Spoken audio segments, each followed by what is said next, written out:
Sorry చెల్లమ్మా, నేను మాత్రం నిన్ను చంపేస్తాను. మయూర్ అమూల్యనేదో చేస్తున్నట్టు, అది అమూల్య పసిగట్టినట్టు కలొచ్చింది. ఈ కలలంతేనమ్మా, అర్థం పర్థం లేకుండా వస్తాయి.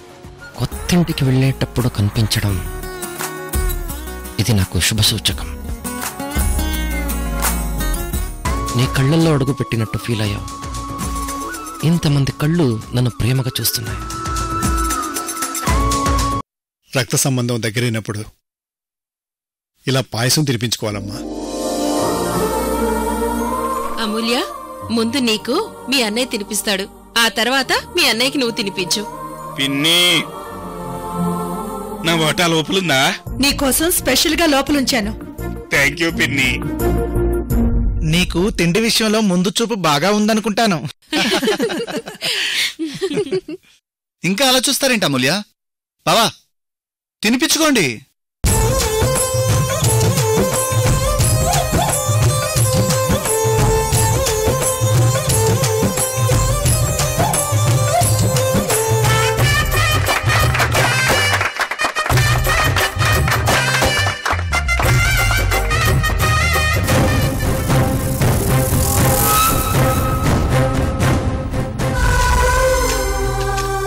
చెల్లికి పెళ్ళై ఉంటే బావగారు ఏం చేస్తూ ఉంటారు? నాకు మేనల్లుడు కానీ మేనకోడలు కానీ పుట్టుంటుందా? అయినా ఆ రోజు నా గుళ్ళో కనిపించింది అమ్మా లేదా నా చెల్లెలా? పిన్ని, వీళ్ళు తినేశారుగా, నా వాటా నాకివ్వవా? లోపల చిన్న పొయ్యి మీద పెద్ద గిన్నెలో పెట్టాను, వెళ్ళి తిను. థ్యాంక్ యూ పిన్ని.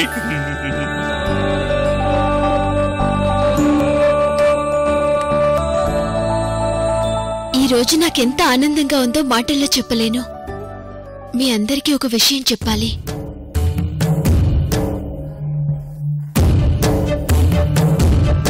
మా అన్నయ్యకి ఊహ తెలియని సమయంలో నేను పుట్టినప్పుడు నా కుటుంబం చిన్న భిన్నమైపోయింది.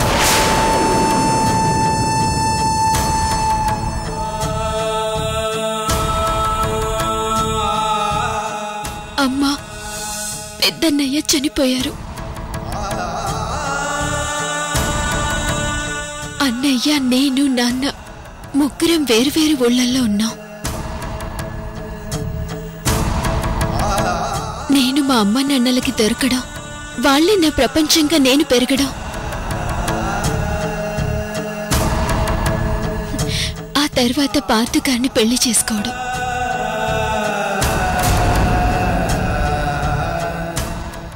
శకుంతలదేవి గారు నా మేనత్తని, చరణ్ గారు నాకు బావ అని తెలియక ముందే వాళ్ళు నా జీవితానికి ఆశజ్యోతులుగా మారడం. ఇవన్నీ చాలా వేగంగా నా జీవితంలో జరిగిపోయాయి. అసలు నాకు వేరే కుటుంబం ఉందని కాని, ఒక్కొక్క సంస్థానం ఉందని నేను కల్లో కూడా ఊహించలేదు.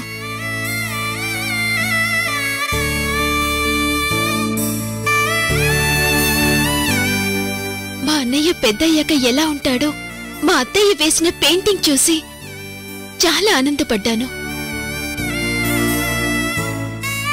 కానీ ఇలా డాక్టర్గా మా అన్నయ్యని చూస్తానని మాత్రం అనుకోలేదు. ఎంత ఆనందం నేను ఎప్పుడూ అనుభవించలేదు.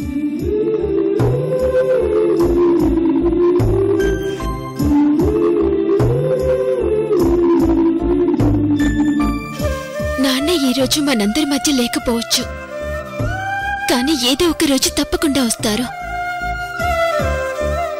మనందరి మధ్య ఏవేవో చిన్న చిన్న మనస్పర్ధలుండొచ్చు, అవన్నీ మర్చిపోయి అప్పుడప్పుడు మనం ఇలాగే కలుసుకుంటూ ఉందాం.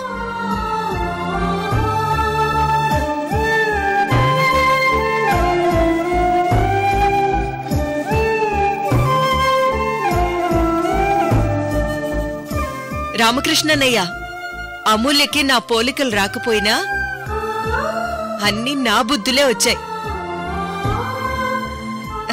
చూసారా, నాలాగే అందరూ కలిసుండాలి అని కోరుకుంటుంది. అవునండి, అమూల్య చిన్నప్పటి నుంచి తన దగ్గర ఏదున్నా అందరికీ పంచేది. తనకేది తెలిసినా అందరికీ చెప్తుంది. మా కోడల్లాంటి వాళ్ళు చాలా తక్కువ మంది పుడతారు. అత్తయ్య గారు, ఏంటి బాబు? ఈరోజు వంట పనులన్నీ మీరే చూస్తున్నారని తెలిసింది. మా కడుపులో ఎలుకలు పరిగెడుతున్నాయి. మామూలుగా కాదు, మా బావను చూసిన ఆనందంలో బాగా ఫాస్ట్ గా పరిగెడుతున్నాయి.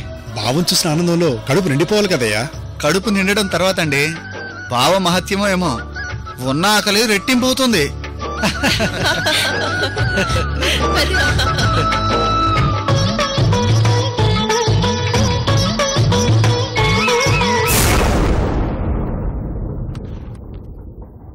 మా బావగారికి ఇక్కడున్న స్పెషల్ ఐటమ్స్ అన్ని వడ్డించండి. No no no no, I'm purely vegetarian. Sambar, పప్పు వగేరా వగేరా అన్ని నేను వడ్డిస్తాను. అమ్మా చెల్లెమ్మా, నువ్వు కూర్చో. మీ అందరికీ వడ్డించే అదృష్టం ఈ ఒక్కరోజు మాకివ్వండి అమ్మా. మీరు కూర్చోండి అమూల్య, నేను వడ్డిస్తాను. సరే.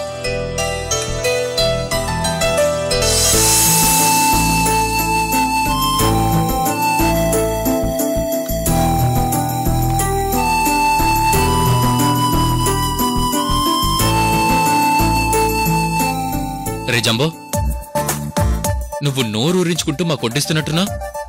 అసలే నువ్వు ఆకలంటే ఆగలేవు కదరా.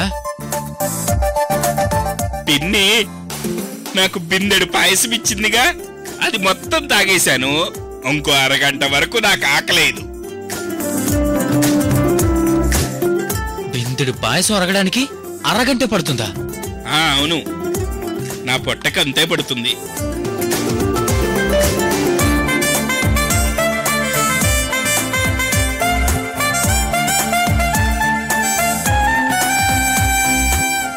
జంబో అన్నయ్య, నువ్వు డైటింగ్ చేస్తున్నావు కదా?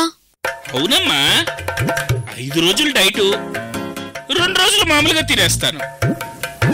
అంటే 5 రోజులు కవర్ చేయడానికి వాడికి 2 రోజులు సరిపోతాయిలే అమూల్య.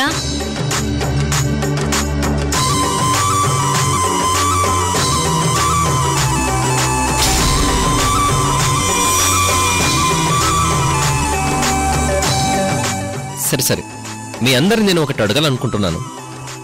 ఏంటది? నా అసలు పేరేంటి? విక్రమాదిత్య అన్నయ్య. విక్రమాదిత్య, ఓకే. కానీ నన్ను పెంచిన అనాథాశ్రమం వాళ్ళు నాకు పెట్టిన పేరు మయూర్. ఇప్పుడు నేను ఏ పేరు ఉంచుకోవాలి? విక్రమాదిత్య ఆర్ మయూర్?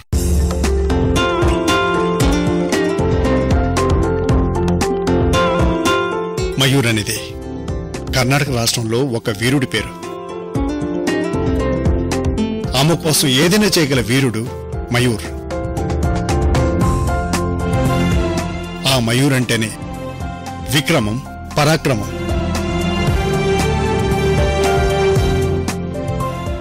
నీ పేర్లోనే విక్రమం ఉంది కాబట్టి నేను విక్రమాదిత్య అని పిలవాల్సిన అవసరం లేదు. మయూర్ అని పిలిస్తే చాలు.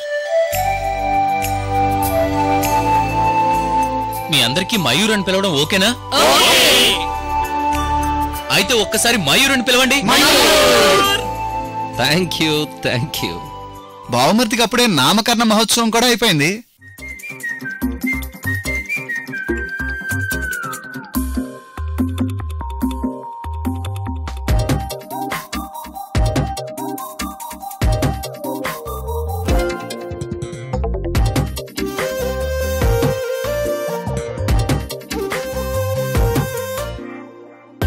ప్రతిరోజు పండుగ రోజే సరదాలు తోడుంటే, ప్రతి ఋతువు పువ్వుల ఋతువే చిరునవ్వు పూస్తుంటే, మదిలోన ఆనందాల మెరుపులు మొదలైతే, ప్రతి చినుకు తేనేలే బ్రతుకంత తీపేలే, ప్రతి మలుపు మమతేలే కథలెన్నో మాతో కదిలేనే.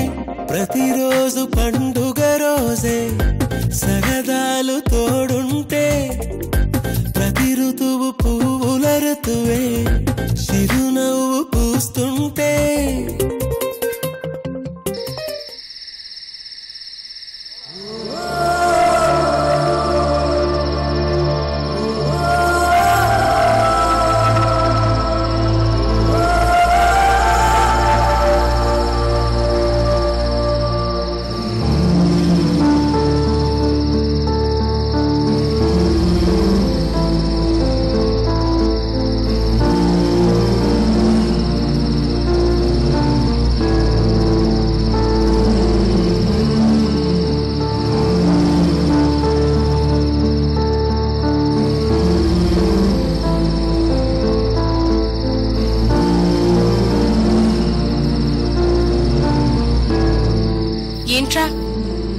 ఒక్కడివే ఏం ఆలోచిస్తున్నావు? నా కుటుంబం నాకు కనిపిస్తుందో లేదో అని భయం వేస్తోంది. ఒరేయ్, ఏకాంతాన్ని ఇష్టపడు. అది నీ ఒంటరితనాన్ని దూరం చేస్తుంది. కాలంతో స్నేహం చేయి. అది ప్రతి క్షణం నీకు తోడుగా ఉంటుంది. భవిష్యత్తుకు ప్రేమను పంచు. అది నీ జీవిత పయనానికి గమ్యాన్ని చూపిస్తుంది. కన్నీటికి ధైర్యం చెప్పు. అది నీ కుటుంబాన్ని దగ్గర చేస్తుంది.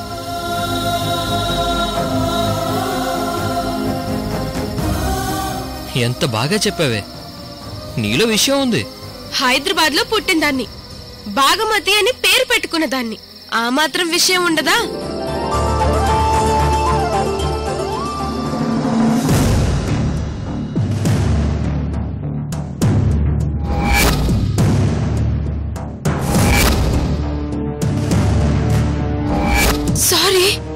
సారీ అండి.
కడ్డుపడి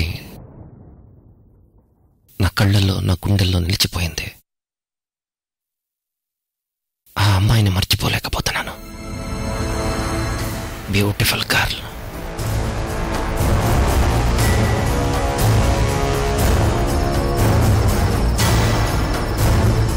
కళ్ళు మూసుకుంటే ఆ అమ్మాయే గుర్తొస్తుంది.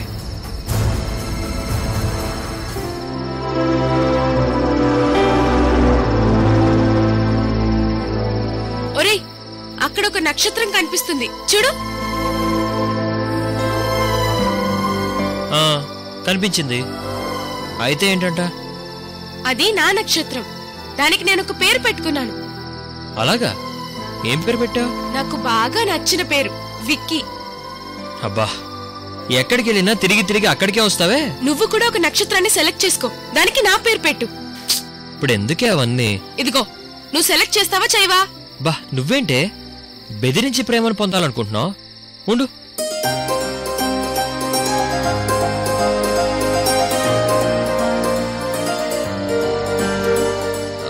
అదిగో అదే. ఏది? నా నక్షత్రం పక్కనుందే అదేనా? అవును.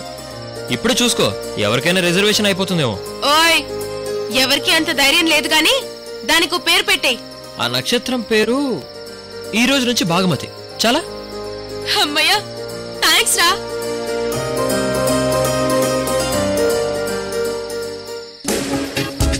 నేను ఆకాశాన్ని చూసిన ప్రతిసారి ఆ నక్షత్రాన్ని చూస్తాను. ఆ అమ్మాయి పేరు తెలీదు గానీ ఆ అమ్మాయిని ఆ నక్షత్రంలో ప్రతిష్ఠించుకున్నాను. ఆ నక్షత్రం ఆ అమ్మాయిదే. ఆ నక్షత్రం అంటే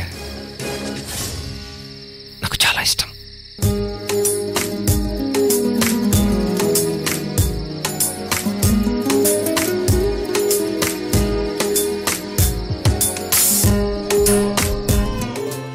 నువ్వేలే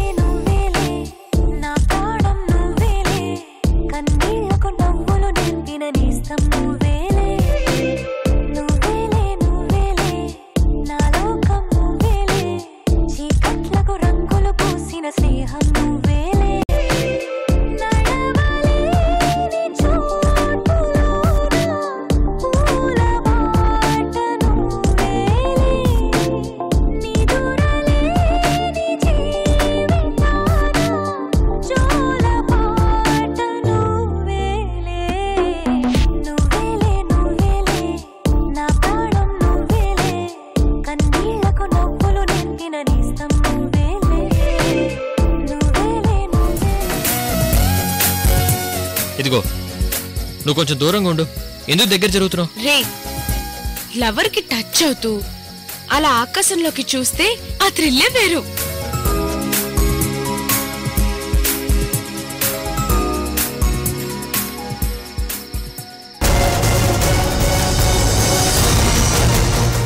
తోక చుక్క రాలేటప్పుడు ఏదైనా అనుకుంటే అది జరుగుతుందంట. ఆ అమ్మాయి నాకు దక్కాలి. వికీ, తోక చుక్క రాలేనప్పుడు ఏదైనా కోరుకుంటే జరుగుతుందంట. నువ్వు కోరుకోరా. నేను కోరుకో, నువ్వు కోరుకో. నాకు విక్కీ కావాలి. అయ్యో, ఏమైంది? ఆ తోక చుక్క నేను కోరుకున్నాక రాలిందో కోరుకోక ముందు రాలిందో తెలియట్లేదు. ఆ తోక చుక్కను చూస్తూ అనుకుంటే జరిగిపోతాయా? మీరు మీ పిచ్చి నమ్మకాలు ఇంకా ఆపు. నమ్మకం కాదురా, సెంటిమెంట్. ఏం సెంటిమెంటే? వేల సంవత్సరాల క్రితం సరదాగా ఆకాశంలోకి చూస్తూ ఇలాగే కోరుకునేవాళ్ళు. ఆ సరదా కాస్త నమ్మకాలయ్యాయి, నమ్మకాలు కాస్త మూఢ నమ్మకాలు అయిపోయాయి. అవి పట్టుకుని మీలాంటి వాళ్ళు మా బుర్రలు తింటారు.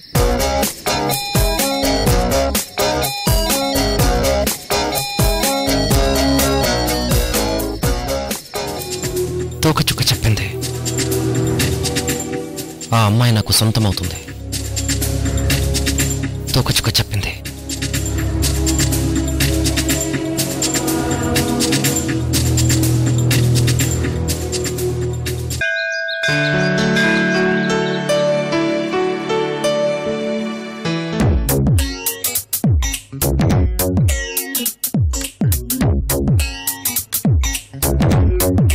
మీరా మళ్ళీ వచ్చారేంటి?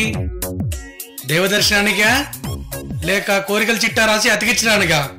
పంతులు గారు, లెటర్ సబ్మిట్ చేశారా? పువ్వు కింద పడిందా? దేవుడు మమ్మల్ని కరుణించేశాడా? మీరు లెటర్ రాసి అంటించడం వరకే. పువ్వు పడుతుంది. నిజంగా పువ్వు పడుతుందంటారా? స్వామి అనుగ్రహం ఉంటే. స్వామి అనుగ్రహం ఉంటుందా? మీకు అదృష్టం ఉంటే. మాకు అదృష్టం ఉందంటారా? మీ రాతను బట్టి. మాకు రాత ఉందంటారా? ఉంటుందమ్మా. అయితే మాకు సమాధానం వస్తుందా? చూడు తల్లి, వర్షంలో గొడుగు పట్టుకున్న తుంపర మన మీద పడుతుంది కదా, అలాగే ఇక్కడ స్వామివారి దగ్గర అదృష్టం వర్షంలా కురుస్తుంది. దురదృష్టం గొడుగులో అడ్డు వచ్చినా ఆ అదృష్ట తుంపరలు మీ మీదే కాదు అందరి మీద పడతాయి. ఆ లెటర్ స్వామివారి పాదాల చెంతకు చేరటం ఖాయం. మీకు సమాధానం రావడం ఖాయం. సరేనా?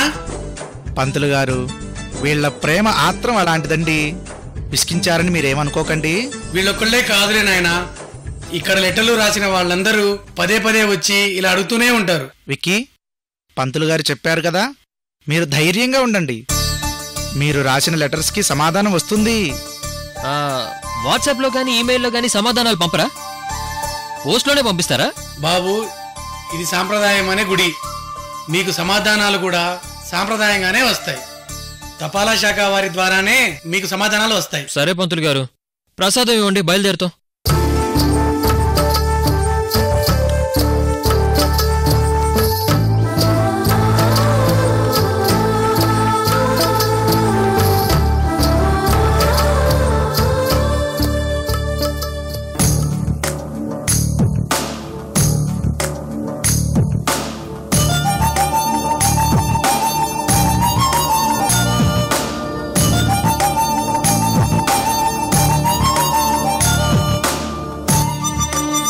కిరణ్ గారు. పార్థు గారు, మీరా? ఏంటిదంతా? వీళ్ళందరూ ఇలా గోడకి లెటర్స్ అంటిస్తున్నారేంటి? ఏం లేదండి, మనసులో ఉన్న కోరికను ఒక లెటర్గా రాసి ఆ గోడకు అంటిస్తే ఆ లెటర్లు లోపల ఉన్న వేణుగోపాల స్వామివారికి అభిషేకం చేస్తారు. ఒక విధంగా చెప్పాలంటే అక్షరాభిషేకమన్నమాట. ఆ లెటర్స్ అన్నీ స్వామి చుట్టూ పడతాయి. ఆ తర్వాత పూలతో అభిషేకం చేస్తారు. ఆ పువ్వులు కింద ఉన్న లెటర్స్ మీద పడతాయి.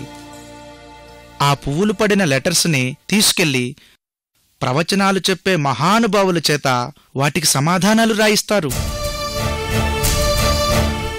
ఆ సమాధానం మీ కోరికను విజయవంతం చేసేదై ఉంటుంది.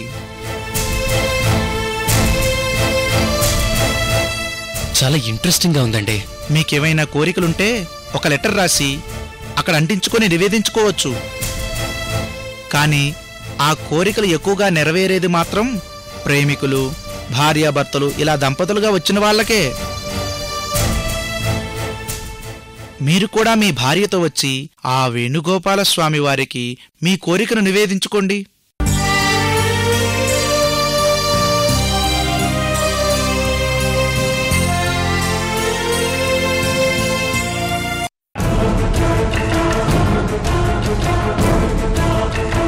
రే చరణ్, మా అన్నయ్య తప్పించుకొని వచ్చేసాడ్రా.